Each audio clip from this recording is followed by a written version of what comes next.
কিছু কিছু কুলাঙ্গার সাংবাদিক বাংলাদেশে এখন জন্ম নিয়েছে হাসিনা চলে যাওয়ার পরে। এদের দেহটা শরীরটা হলো বাংলাদেশে আর হৃদয়টা হলো দিল্লিতে। এরা কোনো কিছু দিল্লির ক্ষতি হলেই এরা সহ্য করতে পারে না। এখন ডক্টর মোহাম্মদ ইউনূস স্যারকে নিয়ে কুলাঙ্গার সাংবাদিক মাসুদ কামাল যেভাবে মিথ্যাচার করছে তার কিছু জবাব আজকে আপনাদের সামনে তুলে ধরছে। একটা খুশির বার্তা আপনাদের সাথে শেয়ার করতে চাই।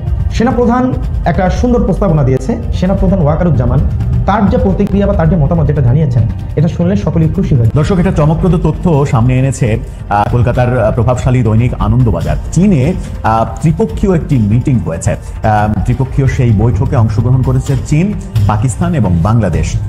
হঠাৎ করে বাংলাদেশ কেন পাকিস্তান এবং চীনের সঙ্গে চীনে বৈঠক করল? ডক্টর মোহাম্মদ ইউনূসকে একটা ধন্যবাদ দিতে চাই। নির্বাচনের পুরো নকশা, পুরো মডেলই বদলাই ফেলছে ডক্টর মোহাম্মদ ইউনূস। তিনি বলছিলেন যে সংস্কার করবেন।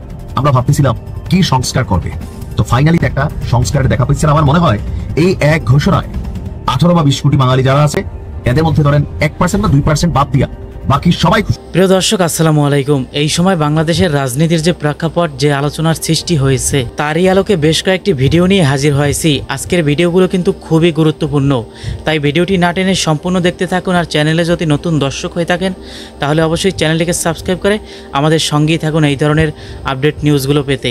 আমি ভিডিওটির শুরুতেই ডক্টর মোহাম্মদ ইউনূসকে একটা ধন্যবাদ দিতে চাই। নির্বাচনের পুরো নকশা, পুরো মডেলই বদলাই ফেলছেন ডক্টর মোহাম্মদ ইউনূস। তিনি বলছিলেন যে সংস্কার করবেন। আমরা ভাবতেছিলাম কি সংস্কার করবে, তো ফাইনালি একটা সংস্কারের দেখা পেয়েছে। আমার মনে হয় এই এক ঘোষণায় 18 বা 20 কোটি বাঙালি যারা আছে এদের মধ্যে ধরেন 1% বা 2% বাদ দিয়া বাকি সবাই খুশি। শুধুমাত্র এমপি প্রার্থী যারা তারা ছাড়া কর্মীরাও খুশি হবে, কারণ এগুলার ঝামেলা কর্মীরার দিকে আসে। একটা নির্বাচন যখন আসে সারা বাংলাদেশের স্বাধীনতা পরবর্তী সময়ে 53 বছর বা 54 বছর যাবত আমরা দেখছি যে নির্বাচন মানে হচ্ছে পোস্টার। নির্বাচন মানে পোস্টার, অলিতে গলিতে সব জায়গায় পোস্টার, চিপা চাপায় পোস্টার, চা দোকানে পোস্টার, গাড়ির মধ্যে পোস্টার, ডিজিটাল পোস্টার। এখন এই পোস্টারের জন্য কি কি সমস্যা হচ্ছে? প্রথমত, যারা একজন নেতার কর্মী থাকেন তারা সবার আগে বাড়ে বলে, যেমন একজন লোক এমপি ইলেকশন করবেন, ওনার অনেক কর্মী সমর্থক আছে, ব্যবসায়ীরা আছে, বিভিন্ন লেভেলের মানুষ আছে। এই যে পোস্টার ছাপানোর খরচ, লাগানোর খরচ, এই খরচটা নিজ দলের বা কাছের নেতা কর্মীদের উপর চাপাই দেওয়া হয় যে তুমি এক কাজ করো, বাইরে 10,000 পোস্টার চাপাই দিও। মানে এমপি বলেন, মানে চেয়ারম্যান বলেন, মেম্বার বলেন, সকলের কাছে কিন্তু এইগুলো চাপাই দেওয়া হয়। কাজ করো 5,000 পোস্টার চাপাই দিও। আপনার নতুন রং করা বাড়ির ওয়াল, তারপরে হচ্ছে বাড়ির বাউন্ডারি, স্কুলের কি বলা হয় যে বাউন্ডারি, মসজিদের বাউন্ডারি, যেখানে খুশি, চা দোকান, খাম্পা, এমন কোন জায়গা নেই যেখানে পোস্টার আর পোস্টার নাই। আবার রাতের আধারে এক প্রার্থীর পোস্টার ছিঁড়া আরেক প্রার্থীর পোস্টার লাগানো হয়, এই নিয়ে মারামারি হয়, কোপাকুপি হয়। এই যে একটা হুলস্থুল পরিস্থিতি, বাজারঘাট, রাস্তা, হাট, আপনি যেখানে যাবেন উপরে খালি পোস্টার আর পোস্টার। এবারে নির্বাচনে, আগামী যে জাতীয় নির্বাচন হতে যাচ্ছে, সেই জাতীয় নির্বাচনে এই পোস্টারের খেলাটা বন্ধ করে দিয়েছে ইউনূস সরকার। দর্শক, নির্বাচনী প্রচারণায় পোস্টারের ব্যবহার থাকে। মানে 2026 সালে যে নির্বাচন হবে সেই নির্বাচনে কেউ মানে পোস্টার ব্যবহার করতে পারবে না। খুব সুন্দর মানে একটা উদ্যোগ। পাশাপাশি দলীয় অঙ্গীকারনামা, এক প্ল্যাটফর্মে সব প্রার্থীর ইশতেহার ঘোষণা, সোশ্যাল মিডিয়ায় কড়াকড়ি এবং আচরণবিধি লঙ্ঘনের জরিমানা 3 গুণ বাড়িয়ে 1.5 লাখ টাকার বিধান করা হয়েছে। মানে সোশ্যাল মিডিয়া তো আপনি যদি উল্টাপাল্টা কাউকে নিয়ে কোনো ভুয়া পোস্ট করেন, কোনো প্রার্থীকে নিয়ে অপপ্রচার চালান, অথবা মিডিয়াতেও যদি পোস্টার টোস্টার শেয়ার করেন কিনা আমি জানি না, এই জায়গাটা আসছে কিনা, তবে ফিজিক্যালি বা আমরা যে দৃশ্যত যে পোস্টারগুলো দেখি সেগুলোর ব্যাপারে খুব কড়া নির্দেশনা আছে। এছাড়া নির্বাচনের মানে ফেসবুকে যারা উল্টাপাল্টা মানে পোস্ট করে, বিভিন্ন ধরনের মানুষকে নিয়ে পোস্ট করে, তো সেইগুলো যদি উল্টাপাল্টা কোনো পোস্ট করে তাদের বিরুদ্ধে মানে আইনি ব্যবস্থা নেওয়া হবে। প্রচার প্রচারণা এবং করণীয় নানা বিষয়েও পরিবর্তন এনে রাজনৈতিক দল এবং প্রার্থীদের জন্য সংশোধিত আচরণবিধির খসড়া এটা অনুমোদন করেছে নির্বাচন কমিশন। গতকালকে প্রায় দীর্ঘ 4.5 ঘন্টার এক বৈঠকের পরে আমরা জানতে পারলাম যে আপনার নির্বাচনী প্রচারণায় বিলবোর্ডের ব্যবহার অতীতে ছিল না, এটাকে অন্তর্ভুক্ত করা হয়েছে।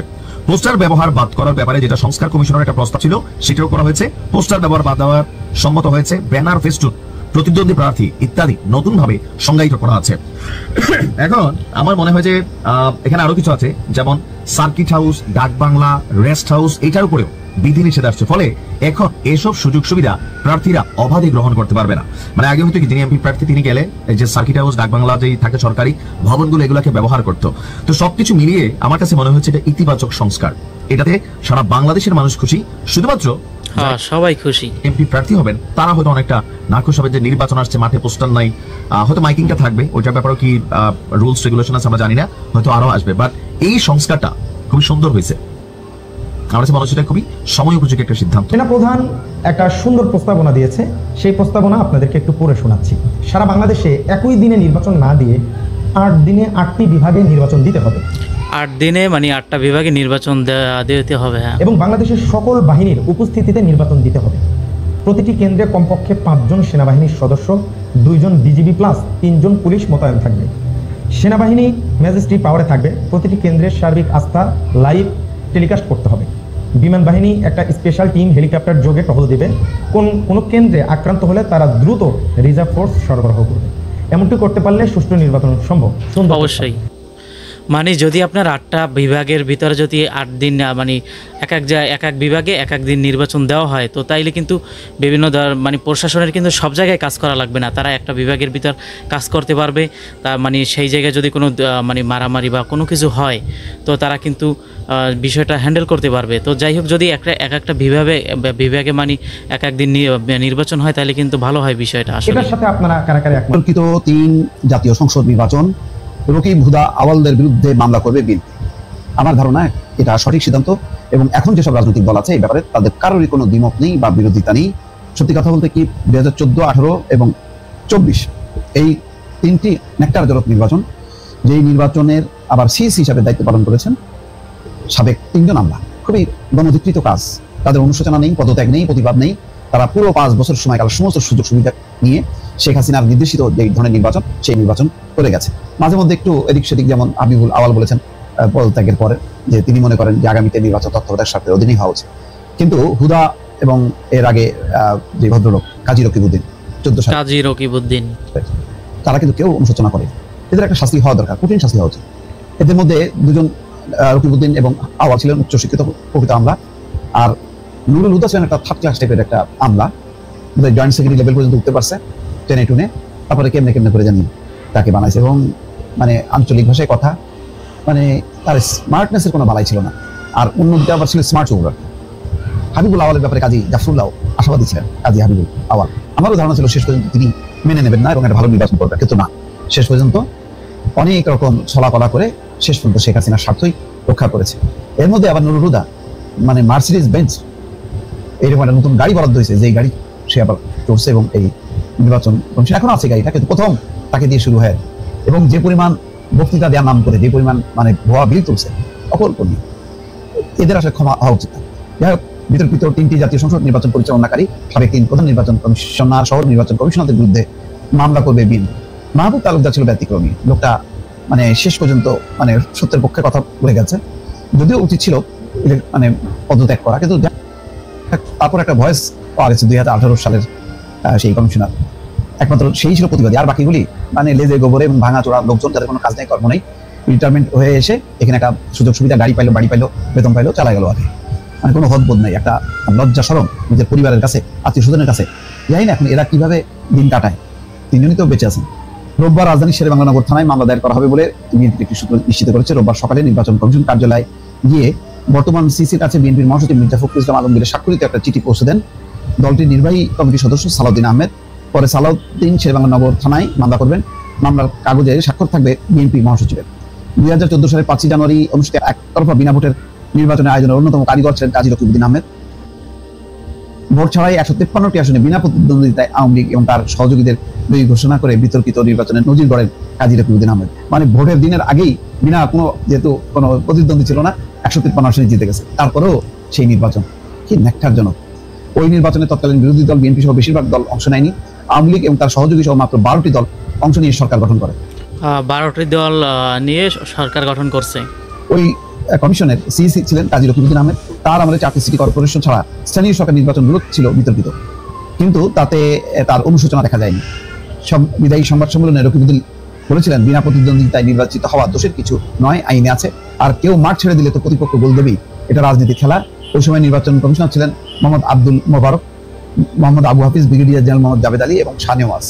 তারপরে 2014 সালে 14, 18 এবং 24 14, 18 এবং 24 হ্যাঁ, মানে এটা কি বলবো ভাই, এগুলি সে দেখছে যে ভোটের দিন বেলা 3টা পর্যন্ত 27.17% ভোট পরে বলে দিল যে 40% হয়েছে, বলছে আমি ওই সময় ঘুমাইছিলাম।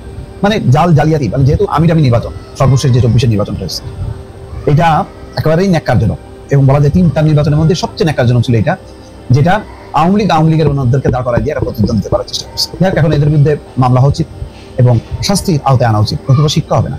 নির্বাচন কমিশন শুধু একটা চাকরির একটা জায়গা না, রিটায়ারমেন্ট লোকদের, এটা একটা আদর্শের জায়গা, এটা গণতন্ত্রের জায়গা। ফলে যারা একটা আদর্শ এবং গণতন্ত্র মানে তারা সমুন্নত রাখবে না, তাদের শাস্তি হয়। দর্শক, একটা চমকপ্রদ তথ্য সামনে এনেছে কলকাতার প্রভাবশালী দৈনিক আনন্দবাজার। আনন্দবাজার পত্রিকা সামনে এনেছে চীনে ত্রিপক্ষীয় একটি মিটিং হয়েছে। ত্রিপক্ষীয় সেই বৈঠকে অংশগ্রহণ করেছে চীন, পাকিস্তান এবং বাংলাদেশ। হঠাৎ করে বাংলাদেশ কেন পাকিস্তান এবং চীনের সঙ্গে চীনে বৈঠক করলো, সেই বাংলাদেশ কেন চীনে বৈঠক করলো, বৈঠকের ঘটনা নিয়ে উদ্বেগও প্রকাশ করেছে তারা। কি হলো আদতে চীনের, বাংলাদেশ কেন চীনে গিয়ে পাকিস্তানের প্রতিনিধিদের সঙ্গে মিটিং করলেন এবং ত্রিপক্ষীয় মিটিংয়ে কোন বন্দোবস্ত হলো, যখন আমরা পাকিস্তানের সেনাপ্রধানকে ওয়াশিংটন সফরে দেখছি এবং সেখানে মোদিকে আমন্ত্রণ জানানো হয়েছিল, মোদি যাননি, ঠিক সেই সময় চীনে এই ত্রিপক্ষীয় মিটিং কিসের ইঙ্গিত দেয়, সেখানে কি কি বিষয়ে আলোচনা হতে পারে, গণমাধ্যমই বা কি বলছে। বাংলাদেশ, পাকিস্তান এবং চীন বৈঠক করেছে, কি হলো সেখানে। আনন্দবাজার যেটা বলছে, 3 জনের ছবি দিয়েছে, শাহবাজ শরীফ, শি জিনপিং এবং প্রফেসর ইউনুসের ছবি দিয়েছে, যদিও সেটা ফাইল ছবি। 3 সরকার প্রধান মিটিং করেননি, সচিব পর্যায়ে, মন্ত্রী পর্যায়ে এই বৈঠকটা হয়েছে। আনন্দবাজার বলছে সচিব পর্যায়ে এবং মন্ত্রী পর্যায়ে মিটিং হয়েছে। ত্রিপাক্ষিক বৈঠকে পারস্পরিক বোঝাপড়া আরও বৃদ্ধি করার কথা জানালো চীন, পাকিস্তান এবং বাংলাদেশ। তাহলে চীন, পাকিস্তান এবং বাংলাদেশ কি একজোট হচ্ছে? সেই একজোট হয়ে ভারতের বিরুদ্ধে বাংলাদেশের যে দুর্বল অবস্থান, সেই দুর্বল অবস্থানটাকে বাংলাদেশ আরও সবল করতে চাচ্ছে। চীনের বুনমিংয়ে 3 দেশের প্রতিনিধিরা একটি বৈঠক করেছেন। বৈঠকে উপস্থিত ছিলেন চীনের উপবিদেশ মন্ত্রী সান ওয়েডং, বাংলাদেশের অন্তর্বর্তী সরকারের পররাষ্ট্র সচিব রুহুল আলম সিদ্দিকী এবং পাকিস্তানের অতিরিক্ত বিদেশ সচিব ইমরান আহমেদ সিদ্দিকী। ভার্চুয়াল মাধ্যমে বৈঠকে যোগ দিয়েছেন পাকিস্তানের বিদেশ সচিব আমনা বালোস। ত্রিপক্ষীয় এই বৈঠক আয়োজন করার জন্য চীনকে ধন্যবাদ জানিয়েছে পাকিস্তান। অর্থাৎ এই ত্রিপক্ষীয় মিটিং চীনে আমন্ত্রণ জানানোর জন্য পাকিস্তান আবার কৃতজ্ঞতা, ধন্যবাদ এমনটাও জানিয়েছে। তাছাড়া বৈঠকে 3 দেশই বাণিজ্যিক সম্পর্ক মজবুত, পারস্পরিক বোঝাপড়া আরও জোরদার করার ডাক দিয়েছে। এই প্রসঙ্গে ইসলামাবাদের তরফ থেকে জানানো হয়েছে, পাকিস্তান, চীন এবং দক্ষিণ পূর্ব এশিয়ার দেশগুলোর সঙ্গে যোগাযোগ আরও বৃদ্ধি করতে চায়। বাংলাদেশের সঙ্গেও সম্পর্ক উন্নতি করার কথা, বাংলাদেশের সঙ্গে সম্পর্ক উন্নতি করার কথা জানিয়েছে পাকিস্তান। এটা ফরমাল খবর হিসেবেই আসছে, কিন্তু ভেতরে চীন, পাকিস্তান এবং বাংলাদেশ তারা একটা হচ্ছে এমনটা তথ্য ভারতীয় গণমাধ্যম দিচ্ছে এবং সেখানে ভারত বিরোধী প্রস্তুতিও নেওয়া হচ্ছে এমনটাও তারা আভাস দিচ্ছে। তাহলে কি আমরা পাকিস্তানের দিকে ঝুঁকে পড়েছি, এরকম যে আলোচনাটা হচ্ছিল, ভারত বিদ্বেষী অবস্থান পরিষ্কার করে পাকিস্তানের দিকে ঝুঁকে পড়া, চীনের দিকে ঝুঁকে পড়া, এই ব্যাপারগুলো কি ভারতকে মোকাবেলা করার জন্য, ভারতকে ঠেকানোর জন্য এবং ভারতকে একটা মেসেজ দেওয়ার জন্য? প্রিয় দর্শক, এতক্ষণ গুরুত্বপূর্ণ কিছু আলোচনা শুনলেন। এই আলোচনা সম্বন্ধে আপনার কি মতামত অবশ্যই কমেন্টে জানাবেন এবং পরবর্তীতে এই ধরনের নিউজগুলো পেতে আমাদের চ্যানেলের সাথেই থাকবেন। সকলকে ধন্যবাদ।